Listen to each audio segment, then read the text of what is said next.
안녕하세요. 새벽 묵상 보리떡 진행합니다. 오늘 함께 보실 말씀은 누가복음 19장 45절에서 48절입니다. 누가복음 19장 45절에서 48절 그리고 성전 정화라는 제목으로 함께 말씀을 보도록 하겠습니다. 예수께서 성전에 들어가셔서 장사하는 사람들을 내쫓으시며 그들에게 말씀하셨다.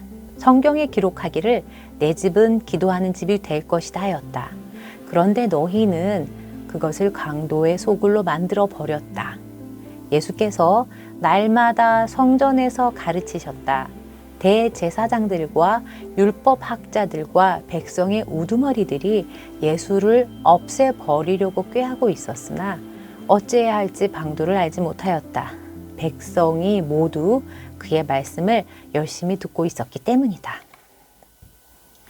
예수님의 성전 청결 사건이라고도 하고 성전 정화 사건이라고도 하는 이 사건은 사복음서에 모두 기록되고 있습니다. 예수님의 행적 중에 사복음서, 즉 마태, 마가, 누가, 요한복음 이 사복음서에 다 기록된 사건이 그다지 많지는 않습니다. 예를 들어서 예수님의 어린 시절은 주로 요한복음에 기록이 되어 있지만 우리가 너무나 잘 알고 있는 산상수훈은 사복음서에 모두 기록되어 있을 것만 같은데 마태와 누가복음에만 기록되어 있습니다. 이 성전 청결 사건이 사복음서에 모두 기록되어 있다는 것은 4명의 저자 모두 이 사건에 상당한 의미를 부여하고 있다고 볼 수 있습니다. 굳이 복음서를 다시 찾아보지 않더라도 여러분들도 성전 청결 사건 하면 생각나는 섬세한 일들이 있을 것입니다. 성전 청결 사건 하면 환전상이 있었고 소와 양을 파는 사람들이 있었다고 기록합니다. 우리가 생각하는 성전 정화 사건의 묘사는 노끈으로 채찍을 만들어 휘두르며 환전상을 둘러 엎으시는 장면입니다. 이런 묘사들은 다른 복음서에 기록이 되어 있습니다. 그러나 오늘 읽은 누가복음의 묘사는 어떠합니까? 무언가 많이 생략되어 있고 단순합니다. 45절에 예수께서 성전에 들어가셔서 장사하는 사람들을 내쫓으시며가 전부입니다. 예수께서 성전에 들어가셔서 장사하는 사람들을 내쫓으시며 이렇게 간단하게 서술한 이유가 무엇일까요? 누가는 성전에 대한 인식이 다른 제자들과는 많이 달랐습니다.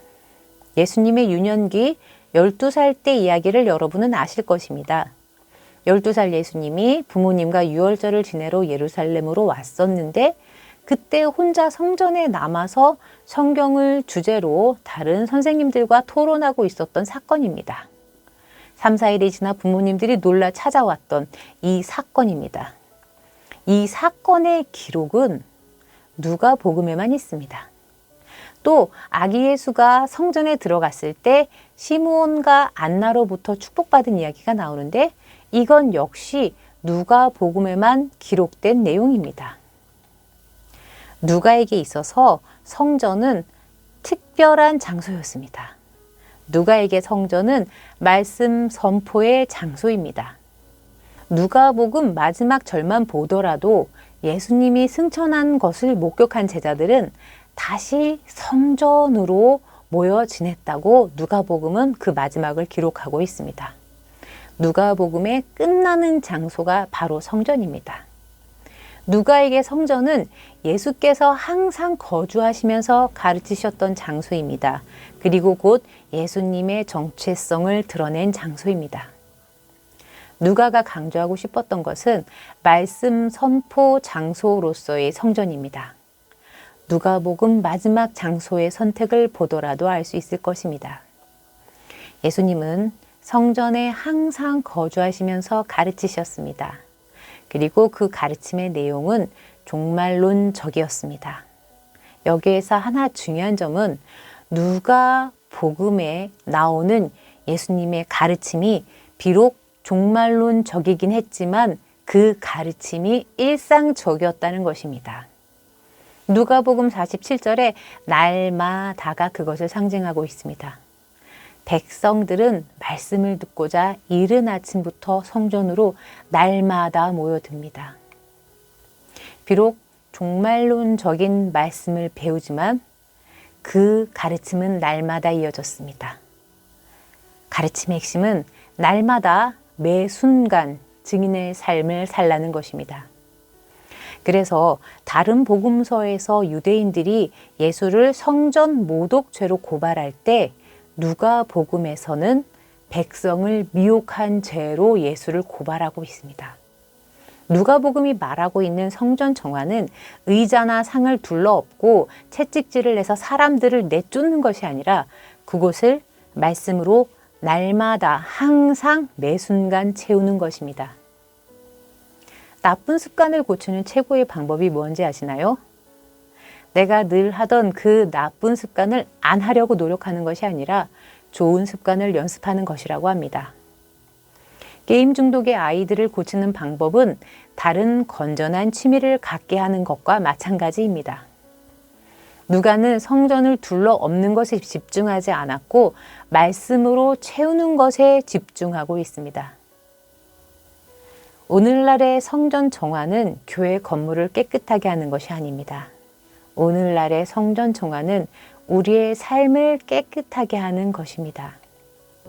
우리 안에 자리 잡고 있는 장사꾼을 내쫓고 이른 아침부터 주님의 말씀으로 채우는 것, 그리고 그 말씀을 살아내는 것이 우리가 해야 할 성전 정화입니다. 그렇게 살아갈 때 우리의 삶이 더욱 풍성해지는 것을 경험할 수 있을 것입니다. 보다 너그러운 마음으로 베푸는 자세로 사람들과의 관계를 쌓아갈 때 단순히 신앙적인 풍성함만이 아닌 이웃과 가족과의 관계 속에서 풍요로움을 경험할 수 있을 것입니다. 오늘도 말씀을 묵상하며 삶으로 살아내는 하루 되시기를 축복합니다. 기도하겠습니다. 사랑의 하나님, 날마다 부족함을 고백합니다. 오늘 하루도 말씀으로 채워주시고 주님의 말씀을 실천하는 하루 되게 도와주시옵소서. 주님의 말씀을 내 안에 채워서 이웃들과의 관계 속에서 더욱 풍성하게 주님의 말씀이 드러날 수 있도록 인도하여 주시옵소서. 내 안에 장사꾼을 내쫓고 말씀으로 채우는 하루 되게 도와주시옵소서. 감사드리며 예수님의 이름으로 기도드립니다. 아멘.